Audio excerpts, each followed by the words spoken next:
شروع اللہ کا نام لے کر جو بڑا مہربان نہایت رحم والا ہے۔ اور کافر کہتے ہیں کہ بھلا ہم تمہیں ایسا آدمی بتائیں جو تمہیں خبر دیتا ہے کہ جب تم مر کر بالکل ریزہ ریزہ ہو جاؤ گے تو تم نئے سرے سے پیدا ہوگے؟ یا تو اس نے اللہ پر جھوٹ باندھ لیا ہے یا اسے جنون ہے۔ بات یہ ہے کہ جو لوگ آخرت پر ایمان نہیں رکھتے وہ آفت اور پرلے درجے کی گمراہی میں پڑے ہیں۔ کیا انہوں نے اس کو نہیں دیکھا جو ان کے آگے اور پیچھے ہے، یعنی آسمان اور زمین؟ اگر ہم چاہیں تو ان کو زمین میں دھسا دیں یا ان پر آسمان کے ٹکڑے گرا دیں۔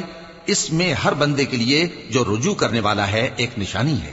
اور ہم نے داؤد کو اپنی طرف سے برتری بخشی تھی اور کہا تھا اے پہاڑوں ان کے ساتھ تسبیح کرو، اور پرندوں کو ان کا مسخر کر دیا، اور ان کے لیے ہم نے لوہے کو نرم کر دیا کہ کشادہ زرہیں بناؤ اور کڑیوں کو اندازے سے جوڑو، اور نیک عمل کرو، جو عمل تم کرتے ہو میں ان کو دیکھنے والا ہوں۔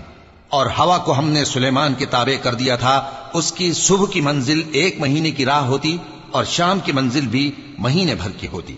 اور ان کے لیے ہم نے تانبے کا چشمہ بہا دیا تھا، اور جنوں میں سے ایسے تھے جو ان کے پروردگار کے حکم سے ان کے آگے کام کرتے تھے، اور جو کوئی ان میں سے ہمارے حکم کے خلاف کرے گا اس کو ہم جہنم کی آگ کا مزہ چکھائیں گے۔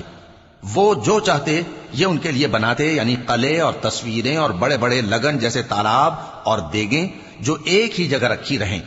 اے آل داؤد شکر کرتے رہو، اور میرے بندوں میں شکر گزار تھوڑے ہیں۔